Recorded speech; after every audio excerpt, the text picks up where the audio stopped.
12 మంది శిష్యులలో ఒక శిష్యుడు నిజమైన శిష్యుడు కాడు, నిజమైన క్రైస్తవుడు కాడు, యేసును నమ్మిన క్రైస్తవుడు కాడు. 3.5 సంవత్సరాలు క్రైస్తవునిగానే శిష్యునిగానే పిక్చర్ ఇచ్చాడు, ప్రదర్శన చేశాడు, షో చేశాడు. ఎవరికి కనబడకుండా తెలియకుండా జాగ్రత్తగా మేనేజ్ చేశాడు. ఒక్క ప్రభువుకు తప్ప అతడు ఆ రేంజ్లో శిష్యునిగా మేనేజ్ చేసిన, క్రైస్తవునిగా మేనేజ్ చేసిన, నమ్మిన యూదునిగా మేనేజ్ చేసిన వైనం చూస్తే ఇంత నటకుడా అతడు? ఇప్పుడు గనక అతడుంటే ఆస్కార్ అవార్డు ఇవ్వాల్సిందే, అంతగా నటించాడు. కాబట్టి ప్రియులారా, అందుకే పదే పదే చెప్పాల్సి వస్తుంది, నిజముగా నమ్మువారు, నిజముగా వెంబడించువారు, నిజముగా విశ్వసించువారు. ఈ మాటలు మనకు అర్థం కావడం కోసం చెప్పక తప్పడం లేదు. ప్రియులారా, ఈ ఇస్కరియోతు యూదా అనబడిన ఈ ఒక్క శిష్యుడు ఎందుకు యేసును నమ్మిన శిష్యుల జాబితాలో చివరకు లేకపోయాడు? నిజత్వము కలిగిన శిష్యునిగా లేకపోయాడు అంటే కారణం ఒకటే, అతడు దేవుని వాక్కును వినలేదు, ఆ వాక్యమందు నిలిచి ఉండలేదు, ఆ వాక్కు చేత స్వతంత్రుడు కాలేదు, పాపము నుండి విడివడి బయటకు రాలేదు, నీతి అయిన యేసుకు దాసునిగా ఏనాడు జీవించలేదు. మరి 3.5 సంవత్సరాలు ప్రభువుతో ఉన్నాడండి, మనలాగే ఉన్నాడు. మరి ఎవరికి తెలియలేదా? మనం ఎలాగ ముసుగు కప్పి కార్పెట్ కింద పెట్టి ఎవరికి కనబడకుండా భక్తి కలిగిన వాళ్ళంగా నటిస్తామో, మన నటకుడు మన తాత ఇస్కరియోతు యూదా. కానీ ప్రభువుకన్నీ స్పష్టంగా తెలుసు. ఇతడి జీవితం భ్రష్ట జీవితం అయిపోవడానికి అనేక కారణాలు ఉన్నాయి. ఈ రాత్రి ఇక్కడ విశ్వాసులముగా ఉన్నవారికి, నిజముగా విశ్వాసులుగా ఉన్నవారికి, క్రైస్తవులు అనబడిన వారికి, నిజముగా క్రైస్తవులు అనబడిన వారికి ఈ ఇస్కరియోతు యూదా జీవిత ధ్యానం మేల్కొలుపుగా ఉండాలి. అది ఒక హెచ్చరిక చేసేదిగా ఉండాలి. నువ్వెవరవో ఈ రాత్రి తేలిపోవాలి, ముసుగులు ఊడిపోవాలి, నామకార్థత్వం కరిగిపోవాలి. నువ్వు అయితే నిజమైన శిష్యుడవు, లేకపోతే ఏ శిష్యుడవు కావు. నువ్వైతే నిజమైన క్రైస్తవుడవు, లేకపోతే ఏ క్రైస్తవుడవు కావు. నకిలీ క్రైస్తవులు, కల్తీ క్రైస్తవులు, నకిలీ శిష్యులు, కల్తీ శిష్యులు ఉంటారేమో కానీ దేవుని జాబితాలో వారు లేరు. ఆయన దృష్టిలో వారు లేరు, ఆయన సంఘములో వారు లేరు. వారు లోకముతో సమానంగా ఆయన లెక్కిస్తూ ఉన్నాడు. కాకపోతే నువ్వు గుడికి వస్తున్నావు కాబట్టి, పాటలు పాడుతున్నావు కాబట్టి, వాయిద్యాలు వాయిస్తున్నావు కాబట్టి, కొన్నిసార్లు ప్రసంగాలు కూడా చేస్తున్నావు కాబట్టి, సభలు నిర్వహిస్తున్నావు కాబట్టి ఉపదేశానికి దగ్గరగా ఉన్నావంతే. లేకపోతే వారెలా దేవునికి దూరంగా ఉన్నావో గుడిలో ఉంటూ నువ్వు దేవునికి దూరంగా ఉన్నట్టే లెక్క. అందుకే ఈ రాత్రి దేవుడు నీతో నాతో ఈ వివరాలు మాట్లాడుతూ ఉంటున్నప్పుడు, ఇస్కరియోతు యూదా జీవితంలో ఎలాంటి పతన దశలు ఉన్నాయో ఆ దశలు మనలో ఉన్నాయేమో, ఒకవేళ ఏదో దశలోనికి ఆల్రెడీ వచ్చేసి ఉన్నామేమో, ఇక చావుకు దగ్గరగా ఉన్నామేమో, దేవుని శాపానికి దగ్గరగా ఉన్నామేమో ఆలోచించుకోవడానికి రాత్రి సభ. 3 ప్రముఖ ప్రపంచ క్రైస్తవ వేదాంతులు ఈ ఇస్కరియోతు యూదా అనబడిన యేసును నమ్మని, యేసును వెంబడించని, పైకి మాత్రమే కనిపిస్తూ లోపల అంతరంగములో యథార్థత లేని ఇతని గురించి ఒక 3 ప్రముఖ క్రైస్తవ వేదాంతులు ఇలా అన్నారు. వారిలో ఒకడు వెనకటికి 16వ శతాబ్దానికి సంబంధించిన ఒక క్రైస్తవ సంఘ సంస్కర్త, మార్టిన్ లూథరుతో సమకాలీనుడు జాన్ కాల్విన్. జాన్ కాల్విన్ అనే ఆయన ఈ యూదా గురించి ఇలా అంటాడు. జాగ్రత్తగా వినాలి ప్రియులారా. నేను ఎంత త్వరగా సందేశం ఇచ్చి ముగించాలో, మీరు నిద్రపోకుండా ఆకలికి రాకుండా ముగించాలో నేను ఆరాటపడుతున్నాను. నన్ను చూస్తూ ఉండండి ప్రియులారా, వినకపోతే నువ్వే నష్టపోతావు. రైట్? జాన్ కాల్విన్ అంటాడు, జూడాస్, ఇంగ్లీష్లో చెప్తాను మొదట, Judas in betraying Christ did not fall by a sudden act, but by a long course of hypocrisy అని జాన్ కాల్విన్ అంటాడు. తెలుగులో చెప్తాను. యూదా, ఇస్కరియోతు యూదా క్రీస్తుకు చేసిన ద్రోహం అది రాత్రికి రాత్రి ఒక్కసారిగా జరిగినది కాదు. అది 3.5 సంవత్సరాల వేషధారణ. అది 3.5 సంవత్సరాల నటన. 3.5 సంవత్సరాల రోజువారీ ద్రోహం, రోజువారీ మోసం, రోజువారీ యాక్షన్, రోజువారీ నటన. రాత్రికి రాత్రి జరగలేదు. అది 3.5 సంవత్సరాల కాలం పట్టింది అతడిని బయటకు ఎక్స్పోజ్ చేయడానికి. ప్రియులారా, 3.5 సంవత్సరాలంటే తక్కువ కాలమా? అదే 3.5 సంవత్సరాల కాలంలో మిగిలిన 11 మంది శిష్యులు బాగుపడ్డారు కదా.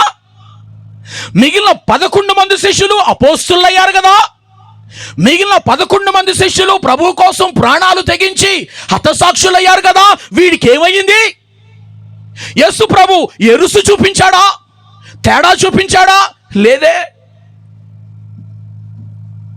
అన్ని విషయాలలో అందరి శిష్యులకు సమాన అవకాశాలు ఇచ్చాడు.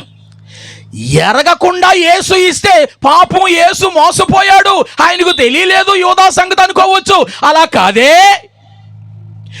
రోజు మొదటి నుండి కూడా ఇస్కరియోతు యూదాలో యేసును నమ్మిన దాఖలాలు లేవు కడదాకా. అది యేసుకు తెలిసి కూడా శిష్యులతో సమానంగా ఇస్కరియోతు యూదాకు అవకాశాలు ఇవ్వడం, ప్రేమ చూపించడం, పరిచర్యలో భాగస్తుని చేయడం. ఎంత పెద్ద మనసు ఉండాలి యేసుకు ఆ పని చేయాలనంటే. చేశాడు, అంత పని చేశాడు. ఈ రాత్రి వేళలో ఇక్కడ ఉన్న మనలో 3.5 సంవత్సరాల్లో ఇస్కరియోతు యూదా పతనమైన దశలలో ఏ పాడు చివరి దశలో మనం ఉన్నామో ఈ వాక్యము మాట్లాడుతుండగా మనము హెచ్చరిక పొందాలి. ఏ పతనము కూడా రాత్రికి రాత్రి జరగదు. చాలా సంవత్సరాల క్రితం నేను ఒక యవనస్తునిగా, బాలునిగా, హై స్కూల్ స్టూడెంట్గా ఉన్నప్పుడు మా పల్లె, మా గ్రామము నుంచి నేను తుని పట్టణానికి వెళ్ళాలి. ఆ దగ్గర పట్టణం అదే. అలా హైవేకి వచ్చి బస్సులు ఎక్కాలి. బస్సు కోసం కనిపెడుతుండేవాళ్ళం. రోడ్డు కటువైపున, సింగిల్ రోడ్డు, అప్పుడు రోడ్డు కటువైపున ఎంత లావంటూ చెట్టు, నా చెయ్యి అందదు, ఇలాంటివి 4-5 చేతులు కలపాల, అంత చెట్టు మొద్దుంది అక్కడ. ఎందుకో అది చూస్తూ ఉండేవాడిని నేను. ఒకరోజు ఏమైంది అని అంటే, మరలా బస్సు ఎక్కడానికి వచ్చినప్పుడు ఆ ముందు రాత్రి గాలి వాన వచ్చి ఆ చెట్టు కూలిపోయింది. నాకు చాలా ఆశ్చర్యము కలిగింది. ఇంత లావంటూ చెట్టు ఎలా కూలిపోద్దబ్బా, ఎలా పడిపోతుందబ్బా అనుకొని నేను ఆసక్తితో అటువైపుకు వెళ్ళి అలా చుట్టూ దాని వైపు చూశాను. చూస్తే ప్రియులారా, మీరు నమ్మరు, ఎంత లావంటూ మొద్దుగా రోడ్డు మీద కనిపిస్తున్న ఆ చెట్టు అటువైపుకు అది లోపల తినేసి ఉంది. లోపల కాలిపోయి ఆ చెట్టు బలము మొద్దంతా పోయి దాని బెరడు మీద మాత్రమే ఉందా అన్నట్టుగా ఉంది. అందుకే కొద్దిపాటి గాలికి అది కూలిపోయింది. ఆ చెట్టు లోపల కోసుకుపోయి చాలా కాలం నుంచి జరిగింది. ఒకరోజు గట్టిగా బలంగా గాలి వీయగా అది కూలిపోయింది. జీవితం అంతే, మన జీవితాలు కూడా అంతే. ఇస్కరియోతు యూదా రాత్రికి రాత్రి కూలిపోలేదు. రాత్రికి రాత్రి యేసును అప్పగించు వానిగా తయారవ్వలేదు. యేసును మోసం చేసిన, ద్రోహం చేసిన వానిగా రాత్రికి రాత్రి కాలేదు. 3.5 సంవత్సరాల నుంచి అదే పనిలో ఉన్నాడు. నిజత్వము లేదు. యథార్థత లేదు, దేవుని వాక్యమందు నిలిచి ఉండుట లేదు, సత్యమునకు దాసులవుట లేదు, నీతికి దాసులవుట లేదు. నటన, 3.5 సంవత్సరాల దీర్ఘకాలిక నటన. ప్రియులారా, ఇవాళ సంఘాలలో ఈ నటకులు ఎక్కువయ్యారు. ఈరోజు తెలియకపోవచ్చు, నువ్వు కూలిపోయినప్పుడు తెలుస్తుంది నీ నటన నిన్ను ఓటమి పాలు చేసిందని. ప్రభువు నిన్ను శిక్షించినప్పుడు తెలుస్తుంది, నేను ఇంతవరకు నటించాను ప్రభువుకు తెలియదని, ఆయనకు తెలిసిపోయింది అని తలగుద్దుకొని ఏడుస్తావు వాడు ఏడ్చినట్టు. అందుకనే సంఘాలలో నటకులొద్దు, బోధకులలో నటకులొద్దు, ఉపదేశకులలో నాటకాలు వాడేవాళ్ళొద్దు, వేషధారణకు వద్దు. అది నిన్నే లోపల తినేస్తుంది, లోపల కొరికేస్తుంది, లోపల ఎండబెడుతుంది, ఆ లోపల సారాన్ని తీసివేస్తుంది. పైకి భీకరంగా చెట్టులా కనిపిస్తావు, కొద్దిపాటి గాలి వీచగా నువ్వు ఉండవు. కారణం ఏంటంటే అంతరంగ శక్తి ఏది, అంతరంగ బలము ఏది, అంతరంగ యథార్థత ఏది, ప్రభువును నమ్మి ఆయన్ను వెంబడించేది ఏది? అంతా నటన, వేషధారణ. నన్ను చూడాలి ప్లీజ్. మీరు నాకు కనిపిస్తున్నారు, అందరూ ఇక్కడ ఉన్నారా, వింటున్నారా లేదో నాకు తెలుస్తుంది. నన్ను చూడండి. నేను కాలక్షేపానికి అయితే రాలేదు, ఉపదేశం చేయడానికి వచ్చాను. ఉపదేశం నాది కాదు, దేవునిది. రైట్? కాబట్టి ప్రియులారా, జాన్ కాల్విన్ చెప్తున్నట్టుగా అది ఒకరోజు అకస్మాత్తుగా జరిగింది కాదు. అది దీర్ఘకాల వేషధారణ, కపట జీవితము, కపట విశ్వాసులు, కపట పాస్టర్లు, కపట బిషపులు, కపట సువార్థికులు, ఉపదేశకులు, కపట సంఘ పెద్దలు. ఈ కపటం ఎవరికీ తెలియదు, ప్రభువుకు తెలుసు. ఒకరోజు నీ ముసుగు ఆయన తీస్తాడు. ఇస్కరియోతు జీవితంలో అదే జరిగింది. రెండవ ఒక గొప్ప దైవజనుడు, ఆయన ఏమంటాడు? Matthew henry. ఈయన ఒక గొప్ప కామెంటరీని కూడా రాశాడు బైబిల్కి. ఈ మాథ్యూ హెన్రీ ఏమన్నాడో ఈ వ్యాఖ్యానకర్త చెప్తాను. ఆయన అంటాడు, many who follow Christ for the loaves, for the bread pieces, will leave him for the silver. ఎవరైతే యేసును రొట్టె ముక్కల కోసం వెంబడిస్తారో వారికి ఎవడైనా నేను సిల్వర్ ఇస్తాను, నేను బంగారాన్ని ఇస్తాను అని అంటే యేసును వదిలేస్తాడు. యేసును ఎందుకయ్యా ఫాలో అవుతున్నావు? రొట్టె ముక్కల కోసం. వాడెవడో నీకు వెండి ఇస్తాడట, వెళ్తావా? ఎందుకు వెళ్ళను? బంగారం ఇస్తాడట, త్వరగా చెప్పు, వాడెవడో? పారిపోతాను. ప్రియులారా, యేసు దగ్గర రొట్టె ముక్కలు తింటూ ఎవడో నీకు వెండినిస్తే పారిపోతావు, చూసావు? ఆ రకం ఇస్కరియోతు యూదా అని మాథ్యూ హెన్రీ ఆయన అంటాడు, ఆహారం కోసం క్రీస్తును అనుసరించే వాళ్ళు వెండి కోసం ఆయన విడిచిపెడతారు. విడిచిపెట్టడమే కాదు, అమ్మేస్తారు. ఇస్కరియోతు అదే చేశాడు. ఇప్పుడు ప్రశ్న, చాలా పెద్ద ప్రశ్న వచ్చింది. అమ్మా, అయ్యా, యేసును ఎందుకు నమ్ముకున్నావు? పాస్టర్ గారులారా, యేసును మనం ఎందుకు బోధిస్తున్నాం? సంఘ పెద్దలారా, యేసును ఎందుకోసం మీరు వెంబడిస్తున్నారు? రొట్టె కోసమా? చేపల కోసమా? ద్రాక్ష రసం కోసమా? లేకపోతే పేరు కోసమా? పలుకుబడి కోసమా? హుందాతనం కోసమా? డిగ్నిటీ కోసమా? దేనికోసం? నువ్వు దేనికోసం యేసును వెంబడిస్తున్నావో అంతకంటే బెటర్ ఎవడైనా ఇస్తాను అని అంటే యేసును వదిలిపోతావు. నువ్వు ఎంతమంది పోలేదు అలాగా? నువ్వు ఇస్కరియోతు వెళుతున్న దశలో ఉండి ఉంటావు. ప్రియులారా, యేసును రొట్టె కోసం, దుప్పటి కోసం, గోధుమల కోసం, గుళ్ళో చోటు కోసం, పేరు కోసం, పదవి కోసం, భుక్తి కోసం, భృతి కోసం కాదు. ఎందుకంటే వీటి కోసమే కనుక నేను యేసుని వెంబడిస్తే వాడెవడో వస్తాడు, బెటర్ విషయాలు నాకు ఇస్తాడు, అనుకూలమైన సదుపాయాలు నాకు ఇస్తానంటాడు. నేను యేసుని వదిలిపోతాను, ఎందుకంటే నేను యేసుని అందుకే వెంబడిస్తున్నాను.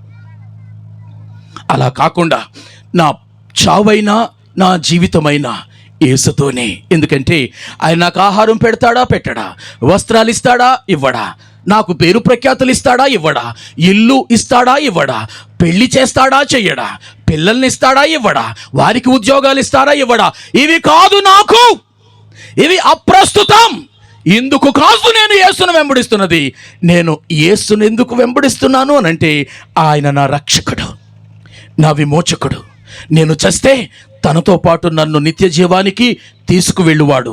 నేను సంపాదించుకొనినవి ఏవి నాతో రావు. యేసుతో నేను, నాతో యేసు, మేమిద్దరమే. ఈ తాత్పర్యము కలిగిన వాడే ఏ లోక సంబంధమైన ప్రలోభాలకు లొంగడు. కానీ ఇస్కరియోతు యూదా లొంగిపోయాడు. రొట్టెల కోసం వెతికేవాడు వెండి కోసం యేసును వెంబడిస్తాడు అని. మూడవది, డిఏ కార్సన్ అనే మరొక వేదాంతి ఇలా అన్నాడు ఈ వ్యాఖ్యానం చేస్తూ. ఆయన అంటాడు, Judas is a warning that proximity to Jesus does not equal discipleship. అర్థం చేసుకోగలిగిన వాళ్ళు అర్థం చేసుకోండి. అంటాడు, యేసుకు సమీపంగా ఉండడం, దగ్గరగా ఉండడం, యేసుతో భుజం రాసుకోవడం, యేసు తినది తినడం, యేసు తాగినది తాగడం, యేసు ఉన్న చోట ఉండడం, ఇది శిష్యత్వం కాదు అని చెప్పడానికి యూదానే ఒక ఉదాహరణ. యేసు తిననిది యూదా తిన్నాడు, యేసు తాగినది యూదా తాగాడు, యేసు ఉన్న చోట యూదా ఉన్నాడు, చాలా దగ్గరగా ఉన్నాడు, 12 మందిలో ఒకనిగా ఉన్నాడు. ఇంత దగ్గరగా ఉండడం అది శిష్యత్వమునకు నిదర్శనం కాదు. ఎందుకంటే అంత దగ్గరగా ఉండి చెడిపోయాడు, అంత దగ్గరగా ఉండి పడిపోయాడు, అంత దగ్గరగా ఉండి పతనమయ్యాడు. ఇప్పుడు మనం అన్వయించుకుంటే గుడికి రావడం శిష్యత్వం కాదు, పాటలు పాడడం శిష్యత్వం కాదు, తెల్ల వస్త్రాలు వేసుకోవడం శిష్యత్వం కాదు, చివరికి నీవు రక్షణ లేకుండా అనాలోచితంగా ప్రభు బలలో చెయ్యలేయడం కూడా శిష్యత్వం కాదు, కానుకలు ఇవ్వడం శిష్యత్వం కాదు, సభలు నిర్వహించడం శిష్యత్వం కాదు, ప్రసంగాలు దంచడం శిష్యత్వం కాదు. ప్రభువును అమ్మేయకుండా ఉంటే అదే శిష్యత్వం. ప్రభువును అమ్మేయకుండా ఉంటే అవసరమైతే ఆయన కోసం నువ్వైనా అమ్ముడు పోతావు, కానీ ప్రభువును అమ్మకుండా ఉంటే అది శిష్యత్వం. అవసరమైతే ఆ ప్రభు కోసం చావనైనా చేస్తావు, కానీ ప్రభువును చంపు వారికి ఆయనను అప్పగించవు. అది శిష్యత్వం అంటే. ఈ ముగ్గురు దైవజనులు 3 కోణాలను మనకు తెలియచేశారు. జాన్ కాల్విన్ అంటాడు, పతనము విశ్వాస జీవితంలో, క్రైస్తవ జీవితంలో, ఒక సంఘములో ఉన్నవాని పతనము, యేసుతో ఉన్నవాని పతనము, అది క్రమేపీ జరుగుతుంది. నువ్వు గుర్తించకపోతే ఒకరోజు నువ్వు కూలిపోయిన తర్వాత నీకు అర్థమవుతుంది. రెండవది, మాథ్యూ హెన్రీ అంటాడు, శిష్యునికి ఉద్దేశాలు సరిగా ఉండాలా. మొదటిది, శిష్యునికి నటన పనికి రాదు. జాన్ కాల్విన్ చెప్పింది. మాథ్యూ హెన్రీ చెప్తుంది ఏంటంటే, శిష్యుని యొక్క ఉద్దేశాలు సరిగా ఉండాలా. రొట్టె కోసమా, ఆహారం కోసమా, నిత్య జీవం కోసమా? బైబిల్లో ఉంది, యోహాను సువార్తలోనే, ఆ క్షణము నుంచి అనేక మంది ఆయనను వెంబడించుట మానిరి అని ఉంది. ఎందుకంటే వారు ఏదో కోరుకుంటే ప్రభు ఏదో ఇస్తానంటాడు. ఆ క్షణము నుంచి వారు యేసును వెంబడించుట మానిరి అని ఉంది. పిల్లరా, యేసును ఎందుకు వెంబడిస్తున్నావు? నువ్వెందుకు క్రైస్తవుడు అయ్యావు? ఎందుకు శిష్యుడు అయ్యావు? ఎందుకు ఉపదేశకుడు అయ్యావు? నీ ఉద్దేశాలు సరిగా ఉండనివ్వు. నటన వద్దు, ఉద్దేశాలు సరిగా ఉంచుకో. మూడవది, కార్సన్ అంటున్నాడు, ఆయన అనేది ఏంటంటే, దగ్గరగా యేసుతో ఉండడం అది శిష్యత్వం కాదు. దగ్గరగా ఉండడం మంచిదే, కానీ దగ్గరగా ఉన్న వాళ్ళందరూ శిష్యులు కారు.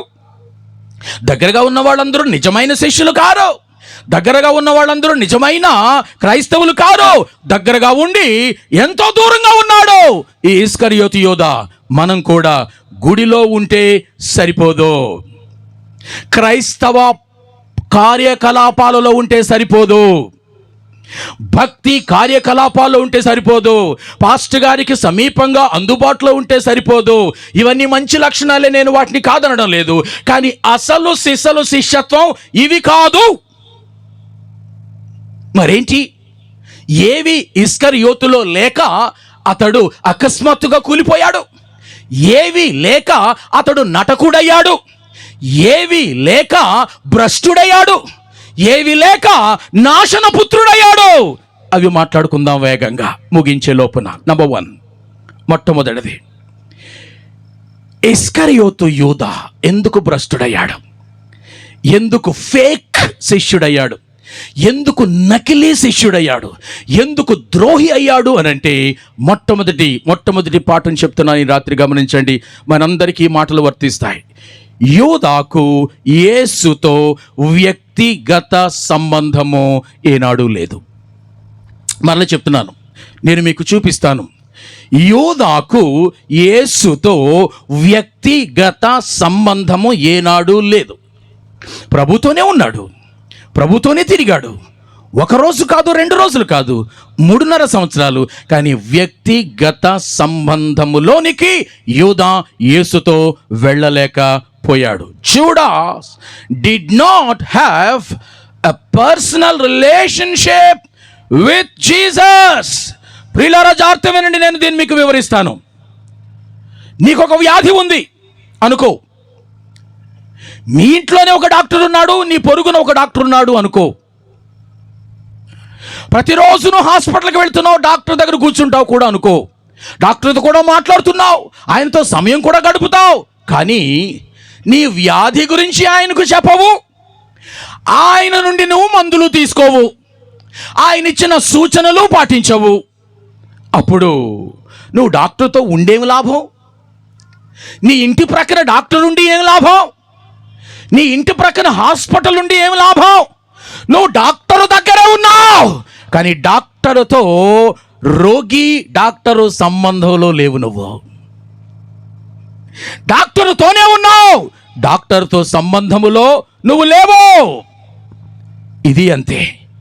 దగ్గరగా ఉంటే పరిచయం ఏర్పడుతుంది, అసోసియేషన్ అంటాం.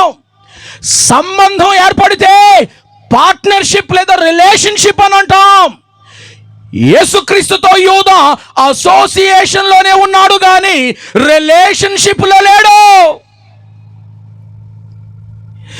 ఇద్దరు శత్రువులు కూడా అనుకోకుండా ప్రక్కనే సీట్లు వేస్తే తప్పని పరిస్థితిలో కూర్చుంటారు వాళ్ళు అక్కడ. వాళ్ళిద్దరూ ప్రక్కనే ఉన్నారండి అని అంటావు చూసేవాళ్ళు. అయితే వాళ్ళు చూసుకోరే, మాట్లాడుకోరే, ఒకరింటే ఒకరికి పడదే. ప్రక్కనే ఉంటే కుదరదు, రిలేషన్షిప్ ఉండాలా, సంబంధం ఉండాలా. అది లేదు వాళ్ళకి. యూదా కూడా అంతే, ఈరోజు మనకు కూడా అంతే. ప్రభుతో ఉన్నామని అనుకుంటున్నాం, గుడిలో ఉన్నామని అనుకుంటున్నాం, భక్తి చేస్తున్నాం అనుకుంటున్నాం, అసోసియేషన్లోనే ఉన్నాము, కానీ రిలేషన్షిప్లో లేము. ఇస్కరియోతు యూదా జీవితంలో అదే జరిగింది. యేసుతో తిరిగాడు, ఆయన మాటలు విన్నాడు, తన హృదయాన్ని యేసుకు ఇవ్వలేదు. వీళ్ళ గురించే ప్రభు ఏమన్నాడు తెలుసా? మీరు తీనక్కర్లేదు. లూకాసు సువార్త 6:46లో మీరు నన్ను ప్రభువా ప్రభువా అని అంటారు, కానీ నేను చెప్పిన ప్రకారం చెయ్యరు. ప్రభువా ప్రభువా అని పిలుచు ప్రతివాడు పరలోక రాజ్యమునకు ప్రవేశించడు, కానీ ఆ ప్రభువు మాట చొప్పున చెయ్యువాడు మాత్రమే పరలోకానికి వెళ్తాడు. యూదా మాటలన్నీ వింటాడు, ఆ చొప్పున చెయ్యడు. బోధకులు బోధలన్నీ చేస్తారు, ఆ చొప్పున చెయ్యరు. విశ్వాసులు బోధలన్నీ వింటారు, ఆ చొప్పున చెయ్యరు. మనము ఇస్కరియోతు యూదా సంతానం. అతడికి వలె ఏదో ఒక దశలో మనం ఉన్నాం. పడిపోవడానికి ఇక సమీపంగా కాలం వచ్చి ఉందేమో. కాబట్టి ప్రియులారా, వ్యక్తిగత సంబంధములో యూదా ఏనాడు లేడు. యేసుతో ఉన్నాడు, కానీ యేసుతో వ్యక్తిగత సంబంధం లేదు. ఆయనతో అంటి ముట్టినట్టు మాత్రమే ఆయన ఉన్నాడు.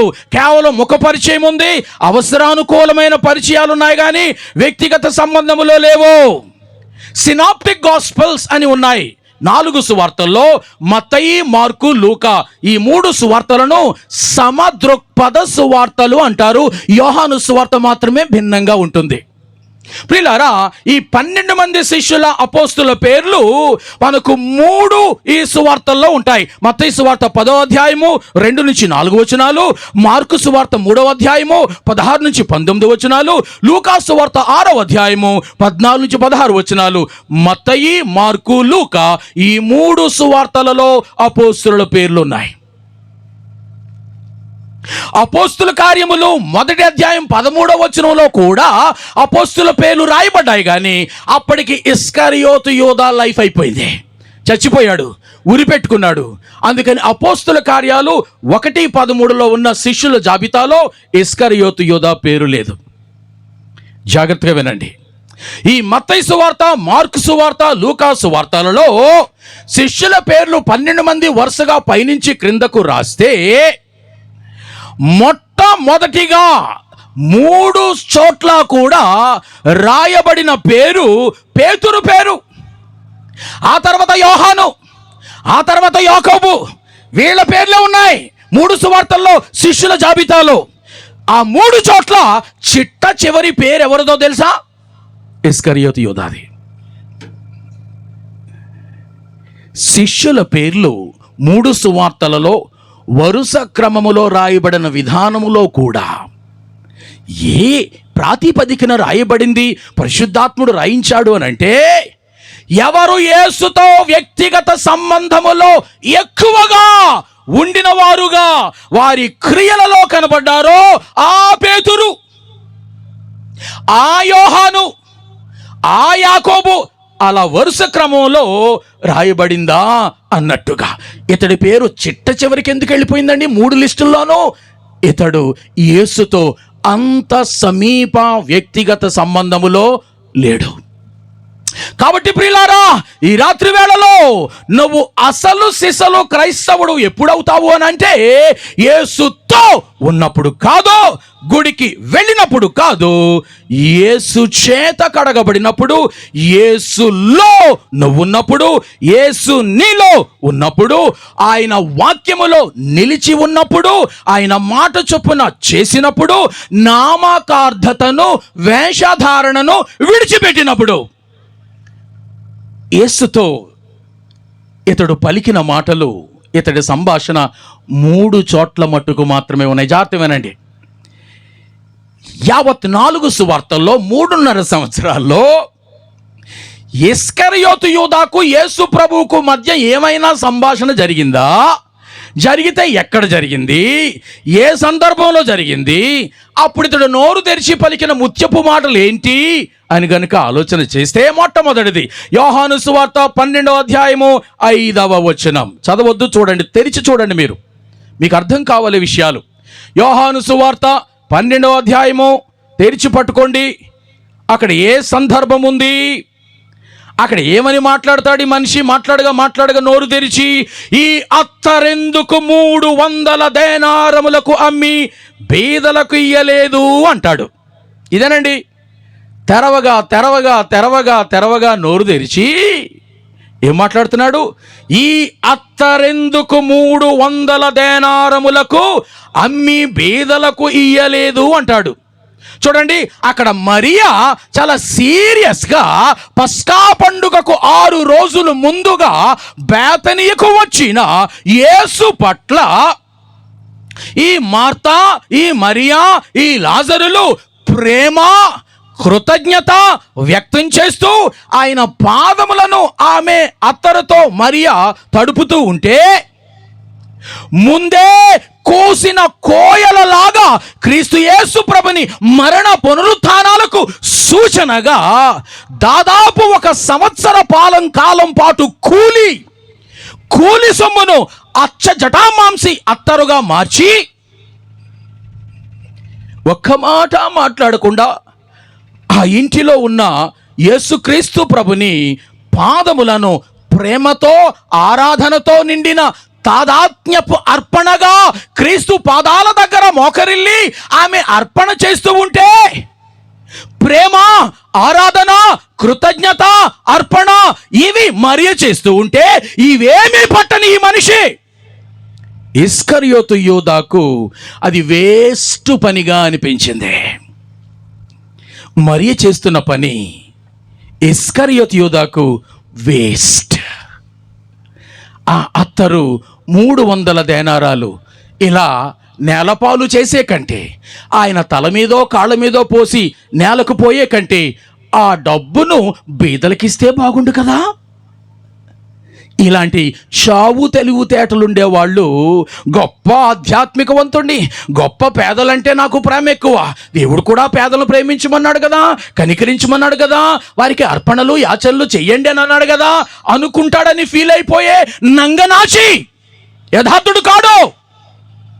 పైగా ఆ మరియా ప్రభువుకు ప్రేమ చూపిస్తూ ఉంటే, ఆరాధన చేస్తూ ఉంటే, అర్పణ చేస్తూ ఉంటే, దానికోసం సంవత్సర కాలం పాటు రోజు కూలీలు ఆమె తెచ్చి ఆ రేటు పెట్టి అచ్చ జటామాంసి ఆమె ప్రేమతో త్వరలో మరణానికి పోబోతున్న, పునరుత్థానుడు కాబోతున్న ప్రభువుకు అర్పిస్తే అది ప్రభువుకు నచ్చింది. ప్రభువు దానిని తీసుకున్నాడు. చేసిన ఆమె బాగుంది, అందుకున్న ప్రభువుకు విషయం తెలిసింది. కానీ ఇతడికి అది వేస్ట్ అయ్యింది. నోరు తెరవక తెరిచినోడు అంటాడు కదా, ఈ అత్తరెందుకు 300 దేనారములకు అమ్మి బీదలకు ఇవ్వకూడదు. ఏ కాంటెక్స్ట్లో మాట్లాడాడండి? ఏ విషయం వచ్చేసరికి అలర్ట్ అయిపోయాడండి? డబ్బుల విషయం వచ్చేసరికి అలర్ట్ అయిపోయాడు. డబ్బుల విషయం వచ్చేసరికి అలర్ట్ అయిపోయాడు. బహుశా ఆమె ఆ పగలగొట్టి యేసు ప్రభు పాదాల మీద పోస్తూ ఉంటే ఆమె ఏదో చేసుకుంటుంది, దాన్ని అర్థం చేసుకోవడం మానేసి ఆ బాటిల్ మీద ఎంఆర్పి రేట్ ఎంత ఉంది, ఇది అతడు చేసే పని. ఇతడండి తీరా రేటు కనబడింది. నేను అనుకున్నాను 300 దేనారాలు ఉంటుందని, కన్ఫర్మ్ అయిపోయింది. ఈ 300 దేనారములు అమ్మి పేదలకు ఇస్తే బాగుండేదిగా, వేస్ట్ చేస్తుందిగా.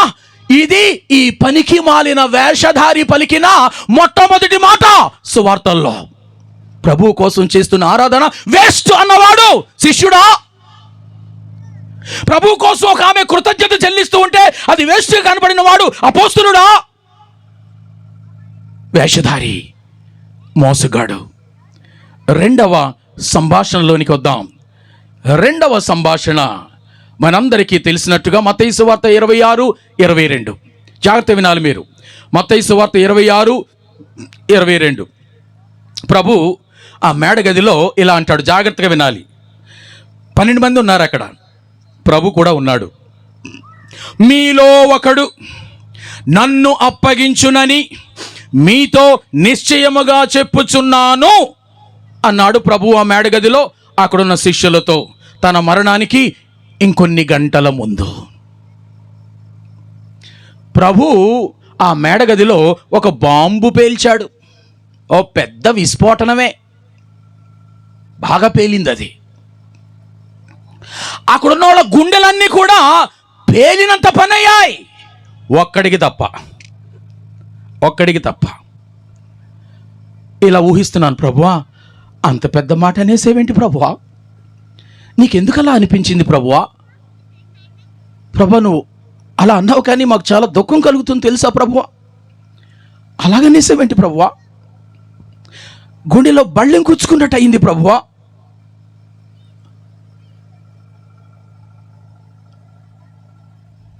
అదే సమయంలో ఎవరి గుండె లోతుల్లోనికి వాళ్ళు తొంగి చూసుకుంటూ ఇలా అంటారు శిష్యులు, ఒకరి తర్వాత ఒకరు, ప్రభువా నేనా?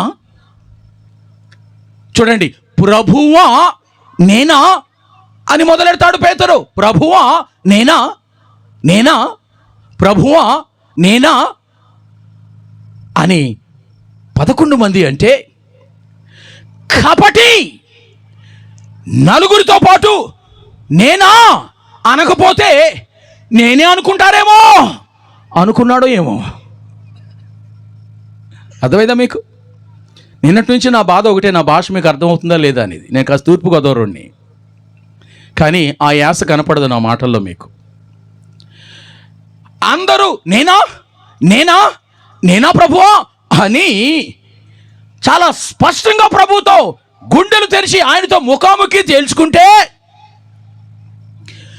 అందరూ అనేసరి ఈడొక్కడే మిగిలాడు. నేనా అని అనకపోతే నేనే అని కన్ఫర్మ్ అయిపోద్ది అనుకున్నాడు ఏంటో. ఇతడేమంటాడు తెలుసా? నేనా అని అక్కడంటాడు. నేనా అనగానే ప్రభు అంటాడు, నీవన్నట్టు ఆ వ్యక్తివి నీవే అని అనాల్సి వచ్చింది అక్కడ. నిజానికి ప్రభు నువ్వే అని చెప్తే గాని ఇస్కరియోతుకు తెలీదా? తెలుసు. బహుశా నేను అనుకుంటాను 3.5 సంవత్సరాలు నటించేశాను, ఈ చివరి 6-7 గంటలు నటించేశానా, నా పని అయిపోద్ది, నేను అవార్డు పొందుకుంటాను, నా నటన ఫలిస్తుంది, నట చక్రవర్తిని అవుతాను అనుకున్నాడో ఏంటో. కానీ ప్రభువు ఇక చిట్ట చివరి రాత్రి 3.5 సంవత్సరాలు కనిపెట్టిన ప్రభు ఇక ఆ రాత్రి అతనిని బయట పెట్టవలసి వచ్చినది. బయట పెట్టకపోతే మరలా ప్రభువుకు ఇస్కరియోతు దొరకడు, ఇస్కరియోతుకు ప్రభు దొరకడు. కాబట్టి యూదా నువ్వన్నట్టే.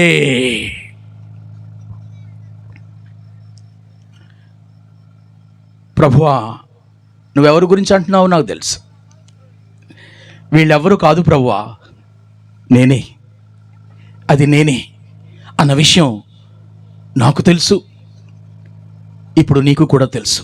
వీళ్ళు కాదు ప్రభువా, నేనే వాడిని, ఆ మనుష్యుడను నేనే, అప్పగించువాడను నేనే, నేనే కొంతకాలంగా ప్లాన్ చేస్తున్నాను, నేనే నీకు దూరంగా ఉంటున్నాను, నీతో ఉన్నట్టు నటిస్తున్నాను, నీ వాక్యమును వినని వాడనై దానిలో నిలిచి వాడనై ఉన్నాను అని ఆ రాత్రి అని ఉంటే ఎంత బాగుండేది. ఒప్పుకోవడం కంటే కప్పుకోవడం మీదనే శ్రద్ధ చూపించాడు. 3.5 ఏళ్ళు అలా జీవించాడు. ప్రభు ఒకరోజు ఎక్స్పోజ్ చేశాడు. ఇక ఎక్స్పోజ్ చేయకపోతే ప్రభు నెరగాడవుతాడు. ఏమని? ప్రభువా నువ్వన్నా చెప్పాలి కదా, ఆయనకి నువ్వన్నా ఎక్స్పోజ్ చేయాలి కదా, అతడు నీకు తెలియదు అనుకుంటున్నాడు, నీకు తెలియదని అనుకుని గొప్ప నటన చేసేస్తున్నాడు, నీకు తెలియదు అనుకుని వేషధారణతో ఉన్నాడు, నీకు తెలియకుండా నిన్ను నమ్మేసి నేను గొప్ప పని చేశానని అనుకుంటున్నాడు, నీకు తెలుసని చెప్పవా? అదే చేశాడు ప్రభు. ప్రభు నిర్దోషి. ప్రభు ఇస్కరియోతు యోధాకు ఇవ్వాల్సిన అవకాశాలన్నీ ఇచ్చాడు. నేనా నేనా నేనా అన్న మాట అందరి గుండెలను ఎవరు మట్టుకు వారు పరిశీలన చేసుకుంటే అనాలి కాబట్టి నేనా అని అన్నాడు తప్ప యథార్థత లేనివాడు. అతడు పలికిన రెండవ ముత్యాలతో పోల్చదగిన మాట ఏంటంటే నేనా, నేనే అనలేదు, నేనా అన్నాడు. అది రెండవ మాట. అక్కడ కూడా వేషధారి. మూడవ సంభాషణ లూకాసు వార్త 22:47-48 వచనాలు. అది గెత్సెమనే తోట. ఆ రాత్రి వేళ మరికొన్ని నిమిషాల్లో ప్రభువును అరెస్ట్ చేసే గడియలవి జరుగుతున్నవి, జరగబోతున్నవి రెండు కళ్ళ ముందు కనిపిస్తున్నాయి ప్రభువుకి. ఆయనలోని మానవ హృదయం విలవిల్లాడిపోతోంది. ముచ్చెముటలు పడుతున్నాయి ప్రభువుకి గెత్సెమనే తోటలో. అప్పటికి 3 సార్లు ఆయన తండ్రికి ప్రార్థన చేశాడు, తండ్రి సాధ్యమైతే ఈ గిన్నె నా యొద్ద నుండి తొలగించయ్యా అని. తనకు తెలుసు ఆ గిన్నె తాను తాగాలి అని, ఆ శిలువ శ్రమ గుండా తాను వెళ్ళాలని, అందుకోసమే తాను వచ్చాడని, తండ్రి అందుకే పంపాడని. కానీ మానవ హృదయం విలవిల్లాడి, తండ్రి సాధ్యమైతే ఈ గిన్నె తొలగిస్తావా నా దగ్గర నుంచి? అలా వెళ్ళడం, ప్రార్థన చేయడం, శిష్యుల దగ్గరకు రావడం, మరలా వెళ్ళడం, ప్రార్థన చేయడం, రావడం, మరలా వెళ్ళడం, తండ్రిని అడగడం, రావడం. తండ్రి తాగాలి నాయనా అన్నాడు. తాగాల్సిందే. ప్రియులారా, ఆయనలోని మానవ హృదయాన్ని ఊహించగలవా? ఆయనలో ఉన్న మానవ హృదయం ఎంత విలవిలలాడిపోయిందో కళ్ళ ముందు కనిపిస్తున్న మరణాన్ని చూసి ఊహించగలవా? తనను అప్పగించేవాడు తన పక్కలోనే ఉన్నాడు, అతడు మరికొన్ని నిమిషాల్లో వచ్చి ముద్దు పెట్టుకోబోతున్నాడు. ఊహించగలవా? ఇవన్నీ తెలిసిన ప్రభు అలాగున అక్కడికొచ్చి ప్రభువును ముద్దు పెట్టుకున్నాడు. ముందుగా చేసిన ఆ ఒడంబడికను బట్టి నేనెవరిని ముద్దు పెట్టుకుంటానో ఆయనే యేసు అని సైనికులకు గుర్తు ఇచ్చాడు. ఇక్కడ కూడా గొప్ప నటన. ముద్దు ఎవరికైనా ఎందుకు పెడతారండి? ముద్దు, మంచి ముద్దు. ఎందుకు ముద్దు? ఆ ముద్దేంటి? ఆ ముద్దులో ప్రేమ, ఆ ముద్దులో అంగీకారం, ఆ ముద్దులో ఆప్యాయత, ఆ ముద్దులో ఎంతో సాన్నిహిత్యం ఉంటుంది. చాలా సాంప్రదాయాలు యూదుల్లో ఈనాడు కూడా మనం కూడా చూస్తూ ఉంటాం. ఇరువురు స్నేహితులు కలుసుకుంటే వారు ముద్దు పెట్టుకొని ఒకరినొకరు స్వాగతించుకుంటారు. బైబిల్ కూడా చెప్తుంది మీరు పవిత్రమైన ముద్దు పెట్టుకోండి అని. ప్రియులారా, ఆ ముద్దు పెడుతున్నాడు. చూసేవాళ్ళందరికీ యేసు ప్రభు మీద ప్రేమ గారిపోతున్నట్టు నటన. కానీ వెనుకున్న వారికి నేను ఎవరిని ముద్దు పెట్టుకుంటానో ఆయనే యేసు వచ్చి పట్టుకోండి, అరెస్ట్ చేయండి సంకేతం ఇచ్చాడు. నటకుడు కాడా? వేషధారి కాడా? మోసగాడు కాడా? ప్రియులారా, ఈ 3 సందర్భాలే ఆయన గురించి రాయబడ్డాయి. ఒకటేమో డబ్బు చూసి వేస్ట్ అన్నాడు. రెండవది తన్ను తాను యథార్థంగా ఒప్పుకునే సమయం వచ్చినప్పుడు కూడా నేనే అనడానికి బదులు నేనా అని అన్నాడు. ప్రభు ఎక్స్పోజ్ చేసిన తర్వాత కూడా, అతన్ని బయట పెట్టిన తర్వాత కూడా ఇక ఆయన తగ్గి తన పాపాన్ని ఒప్పుకొని, తన మోసాన్ని ఒప్పుకొని మారు మనసు పొందిన వానిగా అక్కడ కనబడము సరిగదా, అతడు మధ్యరాత్రి వేళ లేచి మేడగదిలో నుంచి ప్రభుని బల్ల దగ్గర నుంచి వెళ్ళిపోయాడు. ఇప్పుడు చెప్పండి ప్రియులారా, యేసుక్రీస్తుతో యూదాకు ఏనాడైనా పర్సనల్ సంబంధం ఉందా? వ్యక్తిగత సంబంధం ఉందా? భార్య భర్తలు వ్యక్తిగత సంబంధం ఉంటే భార్యను అమ్మేస్తాడా భర్త? భర్తను పట్టించేస్తుందా భార్య? భార్య భర్తలు బిడ్డలను ప్రేమిస్తే తమ బిడ్డలను పట్టించేస్తారా? బిడ్డలకు ద్రోహం చేస్తారా? ప్రేమ లేని చోట, యథార్థత లేని చోట, యథార్థత లేని చోట నటనలు మాత్రమే ఉంటాయి. వారు పైకి బాగానే ఉన్నట్టుంటారు, వారు ద్రోహులు. ఇది ఎందుకు చేశారంటే యూదాకు యేసుతో ఏనాడు వ్యక్తిగత సంబంధం లేదు. 3.5 సంవత్సరాల నటన. అది యూదాకు సాధ్యమైనప్పుడు ఈనాడు మన సంఘాల్లో లేరనుకుంటున్నారా? ఈనాడు మన మధ్యలో అది సాధ్యం కాదనుకుంటున్నారా?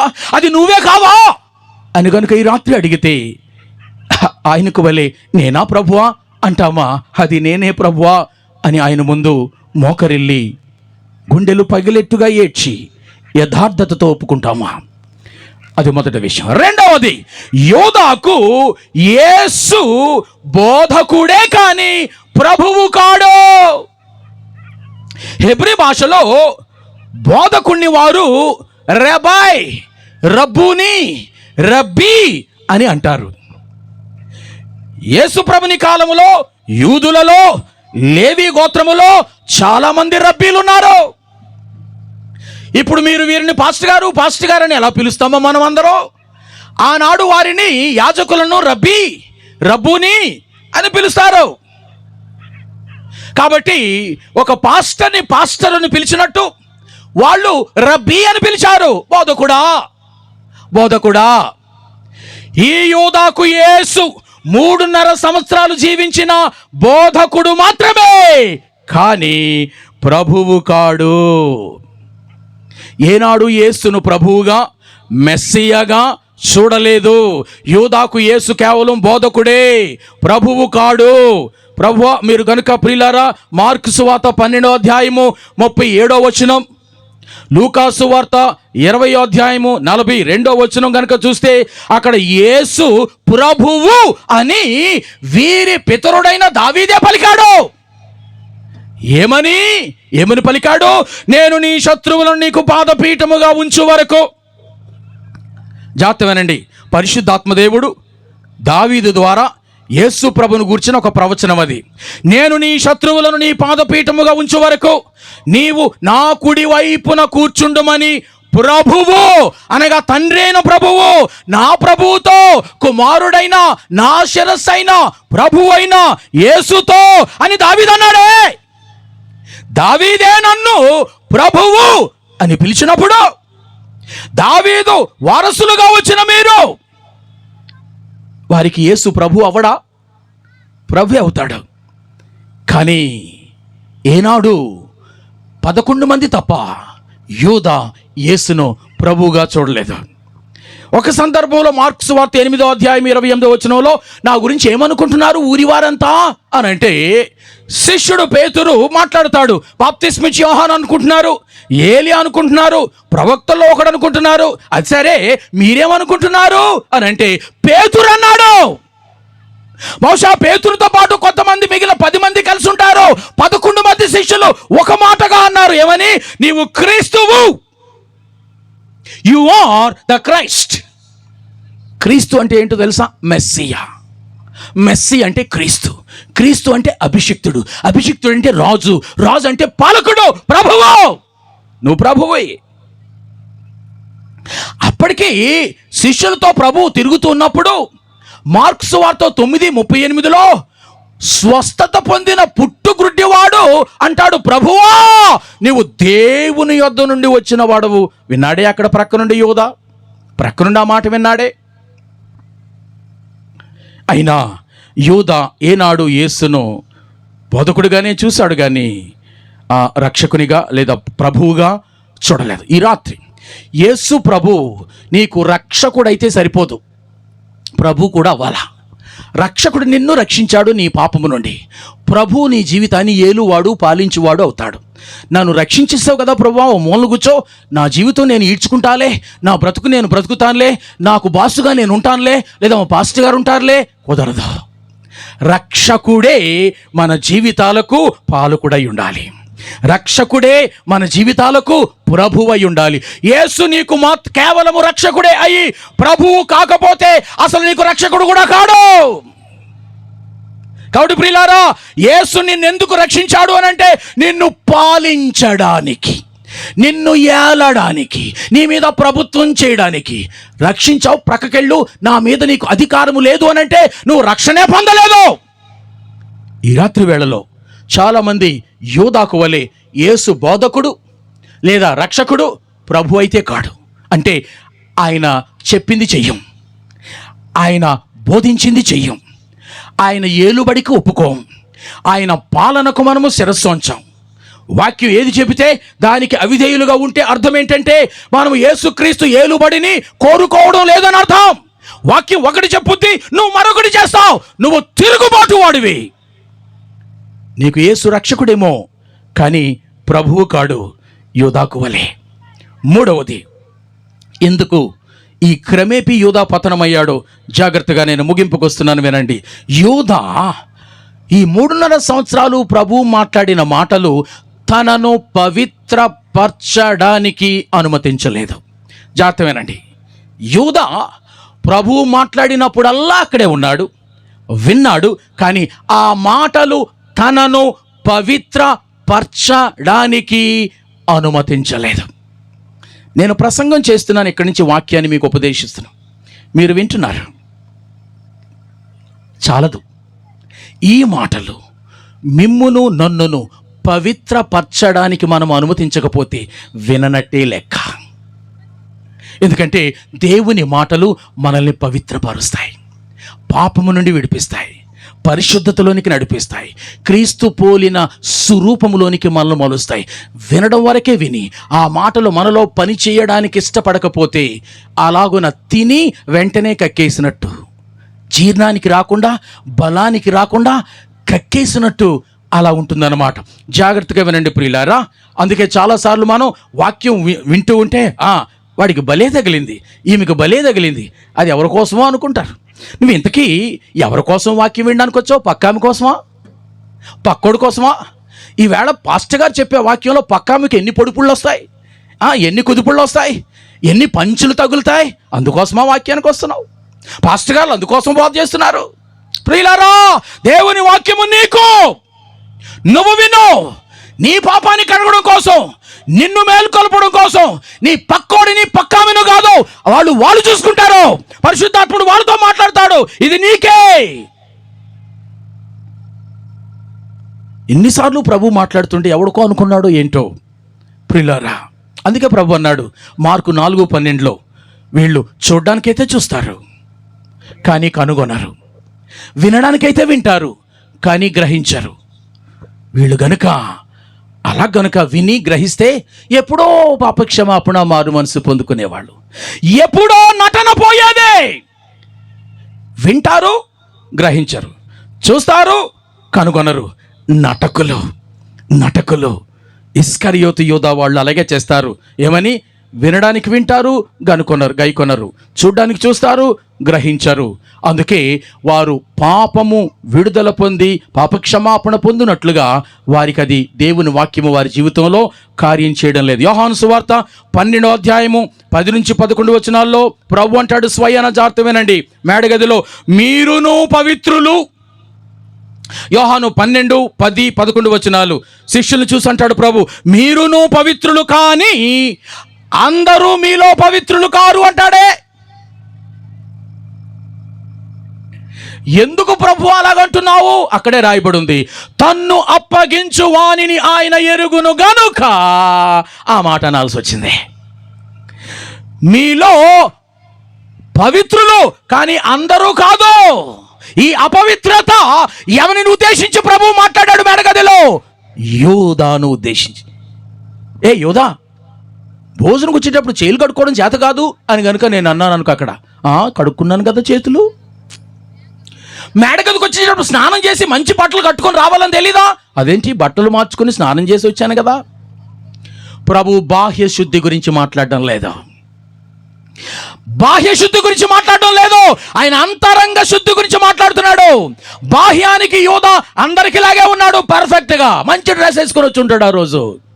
కానీ అంతరంగములో శుచి లేనివాడు, శుభ్రత లేనివాడు అపవిత్రుడు అని ప్రభు తేల్చేశాడు. ఎందుకండి ప్రభు అలా అన్నాడు అని కనుకంటే, దేవుని వాక్యం తనను కడగడానికి యూదా ఇష్టపడలేదు. ప్రభుతో లేడా? ఉన్నాడు. ఆయన మాటలు వినడం లేదా? విన్నాడు. కడగనిచ్చాడా? కడగనివ్వలేదు. ఈరోజు సంఘాల్లో అదే జరుగుతుంది. ప్రసంగాలకు లోటా, వాక్యానికి లోటా. ఇంటిలో కూర్చొని మంచం మీద పడుకుని వాక్యం వినొచ్చు, నువ్వు కనీసం నీకు నచ్చిన మంచి ఉపదేశకుల బోధలు వినొచ్చు, బైబిల్ చదువుకోవచ్చు. దేవుని వాక్యము ఇవాళ నీకు అందుబాటులో ఉన్నట్టుగా ఒక 50-60 సంవత్సరాల క్రితం లేదు. ప్రయోజనం ఏముంది?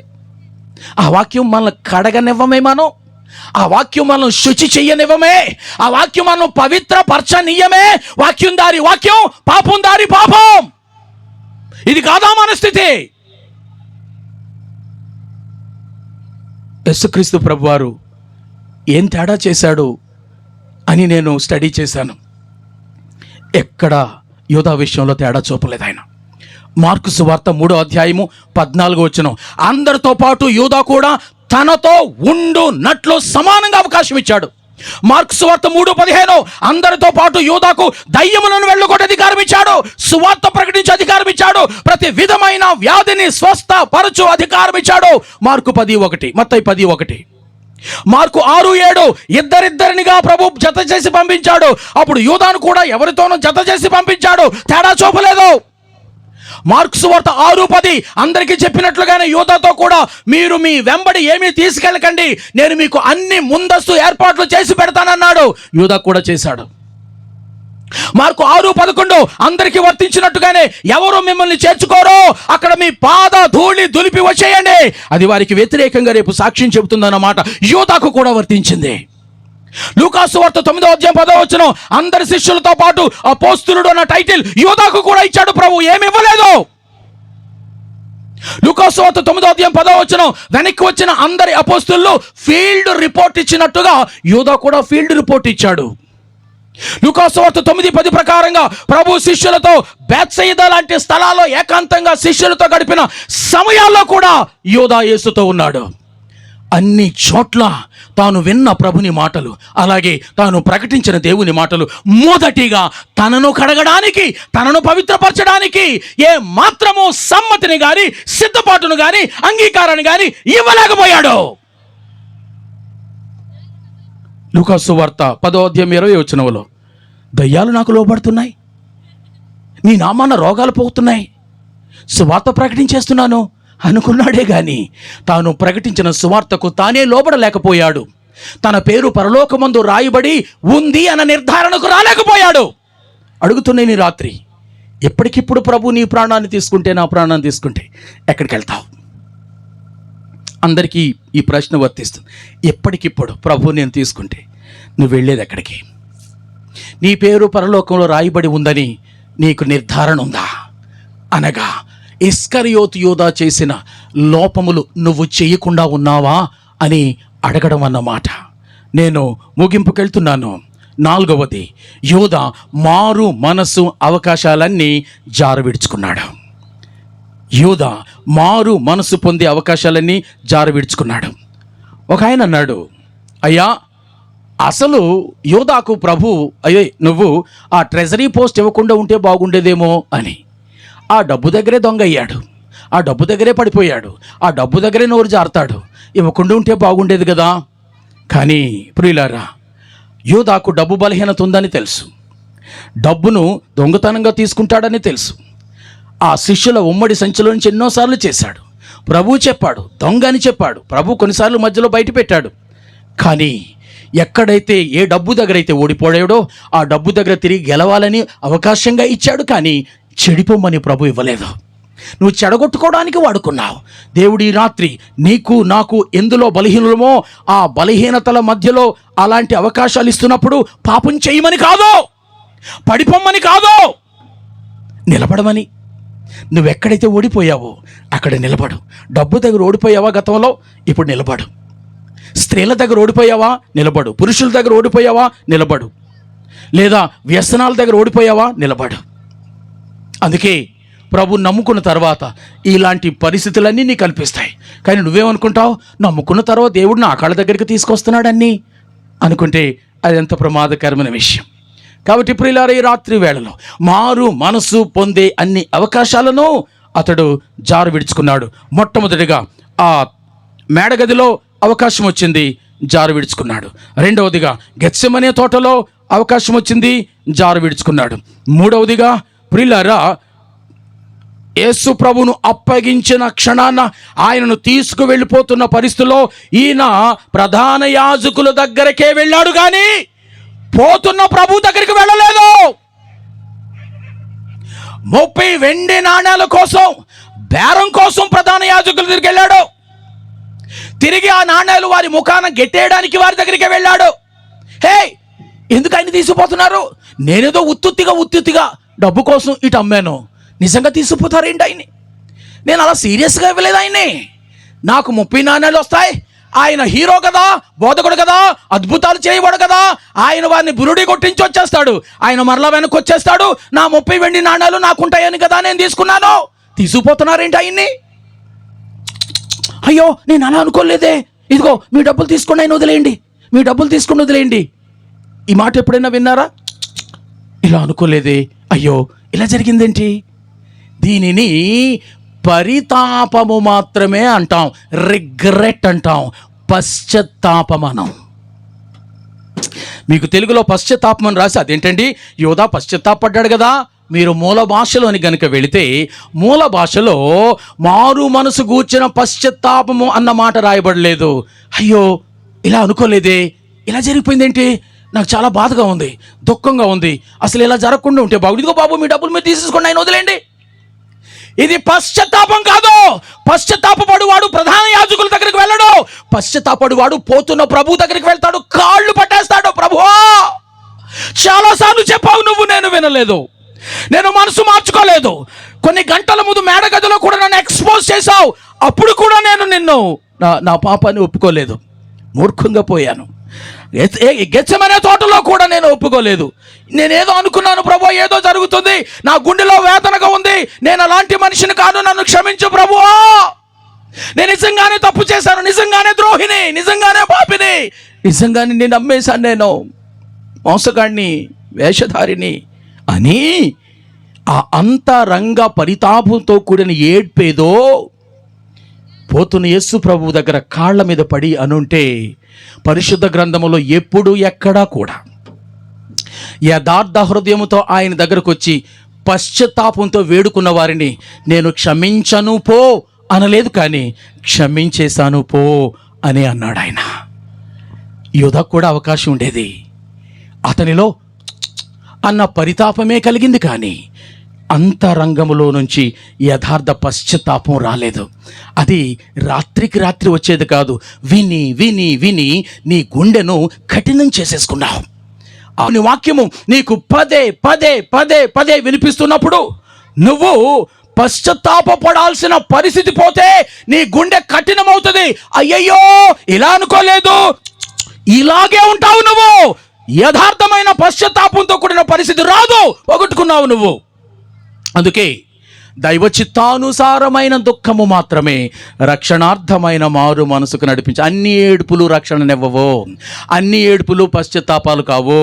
కొన్ని ఏడుపులు పరితాపాలు, కొన్ని ఏడుపులు అయ్యయ్యో అనేవి, కొన్ని ఏడుపులు అనేవి దైవ చిత్తానుసారమైన దుఃఖముతో వచ్చిన ఏడ్పే, ఆ అంగలార్పే, ఆ వేదనే, ఆ మొర్రే రక్షణార్థమైన మారు మనసుకు నడిపిస్తుంది. యోధాది దైవచిత్తానుసారమైన దుఃఖం కానే కాదు. ఆ విధంగా చిట్ట చివరి అవకాశాన్ని కూడా యోధా పోగొట్టుకున్నాడు. ప్రియులారా, ఇక 5వది చిట్ట చివరిది యూదా. యూదా పరితాపముతో ప్రధాన యాజకుడిని సమీపించాడు గాని పశ్చాత్తాపంతో ప్రభుని చేరుకోలేకపోయాడు. మత్తయి సువార్త 27:3 వచనాల్లో ఈ మాటలు మనకు కనిపిస్తాయి. యూదా కన్నీళ్ళైతే కార్చుండొచ్చు, అయ్యయ్యోనైతే అనుకునుండొచ్చు, కానీ యేసు పాదాల దగ్గర అతడు ఆ కన్నీరు కార్చలేదు. అయ్యో ఆయన తీసుకుపోతున్నారని బాధపడి ఉండొచ్చు, కానీ ప్రభువునైతే ఆయన ఆశ్రయించకుండా ఉన్నాడు. కాబట్టి ఈ 5 విషయాలు జాగ్రత్తగా వినండి. 1, యేసుతో యూదాకు వ్యక్తిగత సంబంధం లేదు. యూదాకు యేసు ఏనాడు మెస్సియా కాడు, ప్రభువు కాడు, కేవలం బోధకుడు మాత్రమే. యూదా యేసు ప్రభుని మాటలు తనను పవిత్రపరచడానికి ఏ మాత్రము కూడా అవకాశం ఇవ్వలేదు. 4, మారు మనసు పొందే అన్ని అవకాశాలను వదులుకున్నాడు. 5వది, అతడు పరితపించి ప్రధాన యాజకుల దగ్గరికి వెళ్ళాడే గాని పశ్చాత్తాపంతో ప్రభుని దగ్గరకు పోలేకపోయాడు. ఇక్కడికి నేను ముగిస్తున్నాను. మరి యూదా అంతం ఎలా ఉంది? యూదా అంతం బహు జాగ్రత్తగా వినండి. ఈ చివరి 5 నిమిషాలు మాటలు ముగించేస్తున్నాను నేను. యూదా అంతము ఎలా ఉండింది? యేసుక్రీస్తు ప్రభువారే స్వయాన యూదాను ఒకసారి దొంగ అన్నాడు. ఇక చివరిసారిగా నాశనపుత్రుడు అన్నాడు. నాశనపుత్రుడు అని అన్నాడు. లూకాసు సువార్త 22:48 వచనం. ఈ మాట వింటే కొద్దిపాటి బైబిల్ జ్ఞానం ఉన్నా మనకు భయం కలగాలి. ఎందుకంటే నాశనపుత్రుడు అన్న మాట క్రొత్త నిబంధనలో కేవలం 2 సార్లు వాడబడింది. కేవలం 2 సార్లు. 1 యోహాను సువార్త 17:12 వచనం, ప్రభువే స్వయాన అన్నమాట. 2వది 2 తెస్సలోనికయ పత్రిక 2:3 వచనం. నాశనపుత్రుడు అంటే అర్థం ఏంటంటే నాశనమునకు నిర్దేశించబడిన వాడు. అసలు ఈ నాశనపుత్రుడు అన్న పేరు క్రొత్త నిబంధనలో సాతానుకు ఇవ్వబడింది, అపవాదికి ఇవ్వబడింది.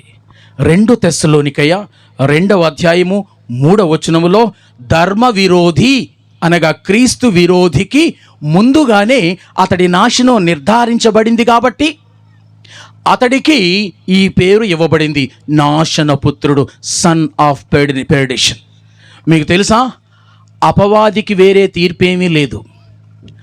అపవాదికి ఆల్రెడీ తీర్పు అయిపోయింది. తీర్పు అయిపోయి తీర్పు కూడా పలికేశాడు ప్రభు. నాశనపుత్రుడు అనగా నాశనము కొరకు నిర్ణయించబడిన వాడవు. అందుకే అపవాదికి మారు మనసు రాదు.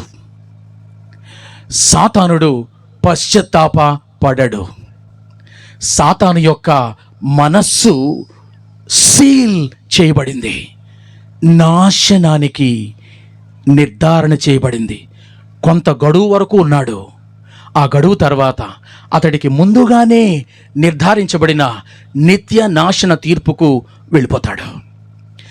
ఆ మాట వాడాడండి యోధాకు యేసు ప్రభు. ఎంత భయంకరం! యావత్ గ్రంథం అంతటిలో బ్రతికుండగానే ఒకని నాశనాన్ని నిర్ధారించేసిన రేపటి పరలోకపు న్యాయాధిపతి అని క్రీస్తు నేల మీదే సిలువెక్కక ముందే యోధాకు తీర్పిచ్చేశాడు, నాశనపుత్రుడు. ఎంత భయంకరమైన మాట! అందుకే ఇక అతడు మారు మనసు పొందనొల్లడు. యోధా నాశనం నిర్దేశించబడింది, అతడు నశించిపోయాడు. కాబట్టి ప్రియులారా, ఈ రాత్రి వేళలో తాను నమ్మిన యూదుల్లో ఒకడైన యోధా వెళ్ళిపోయాడు. తాను పిలిచిన 12 మంది శిష్యుల్లో ఒకడు భ్రష్టుడయ్యాడు, నాశనపుత్రుడయ్యాడు. ఇక్కడున్న మనలో ఎవ్వరము నాశనపుత్రులము కాకుందుముగాక. ఇక్కడున్న మనలో ఎవ్వరము భ్రష్టులము కాకుందుముగాక. కాకుండా ఉండాలనంటే యేసు నీకు రక్షకుడు మాత్రమే కాదు, ప్రభువు అవ్వాలి. యేసుతో వ్యక్తిగత సన్నిహిత సంబంధం నీకు ఉండాలి. ఆయన మాటలు నిన్ను కడుగునట్లుగా, పవిత్రపరచునట్లుగా అనుమతించాలి. ఎప్పుడైనా పాపం చేస్తే వెంటనే పరితాపము కాదు, పశ్చాత్తాపంతో ప్రభు దగ్గరికే వెళ్ళాలి. ఆయనను మాత్రమే చేరాలి. మారు మనసు పొందడానికి, తప్పు దిద్దుకోవడానికి ప్రభు మనకిస్తున్న ప్రతి అవకాశాన్ని వాడుకోవాలి. అలా వాడుకుంటున్నప్పుడు మనము నానాటికి క్రీస్తును పోలిన నీతి, క్రీస్తును పోలిన పవిత్రత మనలో ఏర్పడుతుంది. మనము చిన్న క్రీస్తులం అవుతాం. ఎంత గొప్ప ఆధిక్యతను పోగొట్టుకున్నాడో చెప్పనా ముగింపులో? అపోస్తులలో 12 మంది అపోస్తులలో ఒక అపోస్తులుడుగా చిరస్థాయిగా ఉండే అవకాశాన్ని పోగొట్టుకున్నాడు. రేపొద్దున్న ఆ ధవళ సింహాసనపు తీర్పు సమయాన్న 1000 ఏండ్ల పాలనలో దేవుని రాజ్యములో ఆయనకు కుడివైపున ఎడం వైపున ఆయన కూర్చుండా పెట్టుకోబోయే అపోస్తుల్లో ఆ సీటులో ఉండకుండా పోయాడు. అపోస్తులత్వం పోయింది, ప్రధానత్వం పోయింది. హతసాక్షి అయ్యుండేవాడు అందరికీ శిష్యుల వలె ఆ అవకాశాన్ని పోగొట్టుకున్నాడు. ప్రభువుతో దగ్గరగా నిత్యత్వంలో ఉండువాడు నాశనానికి వెళ్ళిపోయాడు. ఇదే పరిస్థితి ఈ రాత్రి మనకుంది. అందుకే మనలో వేషధారణ వద్దు, మోసమొద్దు, నామకార్థతొద్దు. నిజ శిష్యత్వం, నిజ క్రైస్తవ్యం మనలో ఉండాలి. అలాగును గనుక మనం ఉంటే క్రీస్తులో నిలిచి ఉండిన వారం అవుతాం. నిలిచి ఉంటే ఆయన చేత స్వతంత్రము చేయబడతాం. స్వతంత్రము చేస్తే ప్రభువుకు దాసులం అవుతాం, ప్రభువుకు సేవకులం అవుతాం. నిజ శిష్యుడు, నిజ క్రైస్తవుడు, నిజ భక్తులుగా ఉంటాం. వేషధారణ మనలో ఏ కొద్దిగానైనా రాకుండా జాగ్రత్త పడదాం. కళ్ళు మూసుకోనండి, ఎవరు లేవద్దు. 2 నిమిషాలు వెళ్ళిపోదాం. ప్రార్థన చేసుకోవడానికి కళ్ళు మూసుకోమంటున్నాను నేను, వెళ్ళిపోవడానికి కాదు. ఎవరు మట్టుకు వాడు ప్రార్థన చేసుకోండి. నేను ఎక్కువ సమయం తీసుకొని నిన్నటికంటే ముందే ముగించేశాం. వెళ్ళిపోదాం. ప్రార్థన అయితే చేసుకోండి. ఇస్కరియోతు యూదా క్రిందకు దిగి పడిపోయిన 5 మెట్లలో ఏ మెట్టులోనైనా ఉన్నట్టుగా నీకు అనిపిస్తుంది ఈ రాత్రి. అసలు యేసును వ్యక్తిగతంగా ఎరుగవా? ఆయన నీకు బోధకుడే గాని ప్రభువు కాడా? ఆయన మాటలు నిన్ను పవిత్రపరచడానికి అనుమతించడం లేదా? విని వదిలేస్తున్నావా? పశ్చాత్తాపంతో ప్రభుని దగ్గర నీ పాపములు, నీ అవిధేయతలు, అపరాధములు, తప్పులు ఒప్పుకునే అవకాశం ఉంటే ఆ అవకాశాలు జారవిడుచుకుంటున్నావా? ప్రభు దగ్గరకు వచ్చే అవకాశం ఉండగా మనుషుల దగ్గరికి వెళ్తున్నావా? నాశనపుత్రుడు అని అనేశాడు ప్రభు. అపవాదికి వర్తించిన మాట యూదాకు చెప్పాడు. అపవాదికి తీర్పు అయిపోయింది, యూదాకు అయిపోయింది. ఊరకనే పైకి మాత్రమే కనబడేటట్టుగా పోయి ఉరిపెట్టుకున్నాడు. కానీ అతని ముగింపు అది కాదు. అతని ముగింపు భ్రష్టత్వం, అతని ముగింపు చీకటి, అతని ముగింపు అగాధం, అతని ముగింపు అగ్ని. ధర్మ విరోధి ఎక్కడుంటాడో అక్కడ. ఇది ఎలా సాధ్యమైంది? అసలు ఇలా జరుగుద్దా? జరిగింది. యేసు ప్రభుతో ఉన్న శిష్యుడికి జరుగుద్దా? జరిగింది. నువ్వు గొప్ప, నువ్వెందులోనైనా ఎవరికంటే గొప్ప అనుకుంటున్నావా? కాదు. నీకు జరగచ్చు, నాకు జరగచ్చు. నటనలొద్దు, వేషధారణొద్దు. ప్రభు ఎవరికి వార్నింగ్స్ ఇవ్వకుండా, హెచ్చరిక ఇవ్వకుండా నేరుగా నరకానికి పంపడు ఆయన. అది ఆయన స్వభావం కాదు. అలాగే అనేక పర్యాయాలు 3.5 సంవత్సరాలు ఎన్నో వార్నింగ్స్ ఇచ్చాడు. ఇస్కరియోతు యూదా ఎన్నో హెచ్చరికలు చేశాడు, చివరికి బయట పెట్టాడు. అయినా సరే ఇన్నేళ్ళు వాక్యం విని, ఇన్నేళ్ళు వాక్యం బోధించగా అబ్బని ఆ లక్షణం చివరిలో అబ్బుతుంది అనుకుంటున్నావా? అబ్బదు. ఆ రోజు సంసోను అనుకున్నాడు, ఎప్పటి వలె నేను నా తలను విరజిమ్ముకుందునా, లేచి ఫిలిస్తీన్ల మీద ఎగబడుదునా, చితగొట్టుదునా అనుకున్నాడు. కానీ దెలీలా ఒడిలో ఉన్నాడు. ఆమె తలంతా గీసేసింది. అతడికి తెలియలేదు. హే, ఫిలిస్తీన్లు వస్తున్నారు అని అంటే ఎప్పటి వలె తన తల విరజిమ్ముకుందునని అనుకున్నాడు సంసోను. ఇలాగెలా తల విరజింపుకోవడానికి ట్రై చేశాడు. తల ఉన్నప్పుడు ఎలాగా అనుకునేవాడు. ఏమి లేదే, తల బోడిదైపోయిందే. దేవుని ఆత్మ తనను ఎడబాసినదే. బలహీనుడైపోయాడే, బందీ అయ్యాడే, ప్రాణాన్ని కోల్పోయాడే.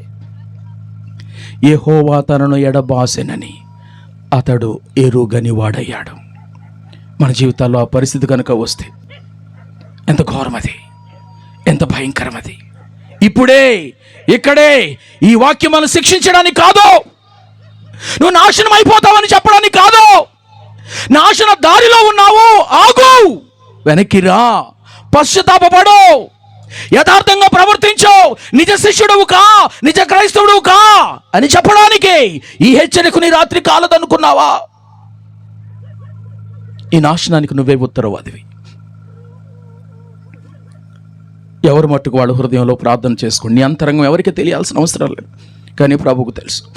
ఆయనతోనే చెప్పు, దేవా నేను పాపిని, మోసగాడిని, వేషధారిని, వ్యభిచారిని, నటకుడను, చాలా మేనేజ్ చేస్తున్నాను. నేను గుళ్ళోనే కనబడతాను, అష్టగారితోనే ఉంటున్నట్టుంటాను, సంఘములోనే ఉంటున్నట్టుంటాను, నేను డిఫరెంట్గా ఉంటున్నాను.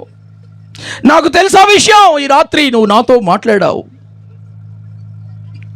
నన్ను క్షమించు ప్రభువా, ఆ స్థితి నుంచి నేను వెనక్కి మళ్ళుతాను, నీ వైపుకి వస్తాను.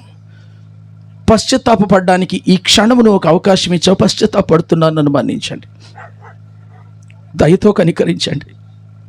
తిరిగి నిజ శిష్యునిగా, నిజ క్రైస్తవునిగా నన్ను చేయండి. నేను నశించిపోవద్దు, భ్రష్టుని కావద్దు, నాశన పుత్రురాల్ని కావద్దు. ఆ స్థితి నాకొద్దు. అగ్ని గంధకములతో మండుకుంటాము నాకొద్దు. అపవాదితో పాలు నాకు వద్దు. ఘట సర్పముతో నాకు వద్దు అని ఈ రాత్రి నీ తీర్మానం అయితే ప్రార్థన చేసుకో. ఇంటికి వెళ్ళిన తర్వాత మనం నువ్వు చల్లారిపోతావేమో, ఇక్కడే ప్రార్థన చేసుకో, ఇక్కడే పశ్చాత్తాపడు. కళ్ళు మూసుకుని ఎవరు చూడొద్దు. మాటలు అర్థం కావడం లేదు మీకు. ఇలాగే ఉన్నాడు యోధ మీ వలె. ప్రార్థన చేసుకోండి, దుఃఖపడండి, అంతరంగంలోకి చూడండి. నేనా అనకండి, నేనే అనండి. అది నేనే, అది నేనే. ప్రేమ కలిగిన తండ్రి, కృప కలిగిన దేవానికి స్తోత్రాలు, వందనాలు. ఈ రాత్రి ఇక్కడ చేరిన మా అందరితో నువ్వు మాట్లాడుతున్నావు. ఈ వాక్యం మా కోసమే. మేము చాలా నటకులం, యాక్టర్స్మి. పైకి ఒకటి, లోపల ఒకటి. పైకి భక్తి గలవారి వలె ఉండి దాని శక్తిని ఆశ్రయించని వారమంటే మేమే. ఆనాడు యూదా కావచ్చు, ఈనాడు మేము. మమ్మల్ని క్షమించండి. ఈ రక్తంతో మరొకసారి శుద్ధి చేయండి, నూతనపరచండి. నిజ క్రైస్తవునిగా, నిజ శిష్యునిగా, నిజమైన స్వాతంత్ర్యం పొందుకున్న వారంగా, నిజంగానే నీతివైన నీకు దాసులంగా మేముండునట్లుగా, అది కడదాకా కొనసాగించినట్లుగా, ఇక్కడున్న మాలో ఈ మాటలు విన్న ఎవ్వరము కూడా తప్పిపోకుండా ఉండునట్లుగా, నిరంతరము నీతో ఉండుట మాత్రమే కాదు, నీలో నేనుండాలి, నాలో నువ్వు ఉండాలి. నీ వాక్యము నేను వినాలి, గ్రహించాలి, అది నన్ను కడగాలి. నీ మాటలు నన్ను గద్దించాలి, నేను బుద్ధి తెచ్చుకోవాలి, దిద్దుబాటు పడాలి. ఆ స్థితిని నాకు కడదాకా అలా కోరిన, తీర్మానించిన, వేడుకున్న ప్రతి వారికి, ఆన్లైన్ ఆఫ్లైన్లో ఉన్న వారికి అనుగ్రహించమని, మాలో ఎవ్వరము కూడా మా మరణ గడియ లోపున తప్పిపోకుండా చివరి వరకు నమ్మకమైన క్రైస్తవులు కూడా ఉన్నట్లు, నీవు మధ్యాకాశమునకు వచ్చు గడియ వరకు మేము సజీవంగా ఉంటే ఒక్కరము తప్పిపోకుండా ఉండునట్లు కృప చూపమని, నీ మాటలు విని కడుగబడి పవిత్రపరచబడి ఒకప్పుడు పిరికి వాళ్ళైనా ఆ తర్వాత ధీరులుగా సాహసము కలిగిన వారై భూదిగంతాల వరకు సువార్తను తీసుకువెళ్ళిన ఆ మిగిలిన 11 మంది అపోస్తలుల్లో నేను ఒకని వలె ఉండునట్లుగా, మేము ఒకరము వలె ఉండునట్లుగా అనుగ్రహించమని, అలాంటి స్పష్టమైన సందేశాత్మతో కూడిన మా హృదయాలను తరచి పరిశీలించి చూచి మాతో నేరుగా మాట్లాడిన నీ వాక్యమునకు దినదినము మేము కట్టుబడి లోబడి ఉండు కృపను మాకిమ్మని, ఆత్మ తండ్రి, ఈ విన్న ఈ వాక్యము మా అంతరంగములో ఫలించి మొలకలు వేసి వర్ధిల్లునట్లుగా కృప చూపమని, ఈ వాక్యపు భయము మాలో నిరంతరము మెదులునట్లు అనుగ్రహించుమని యేసు నామమును అడిగి ప్రార్థించి వేడుకొనుచున్నాము తండ్రి. ఆమేన్.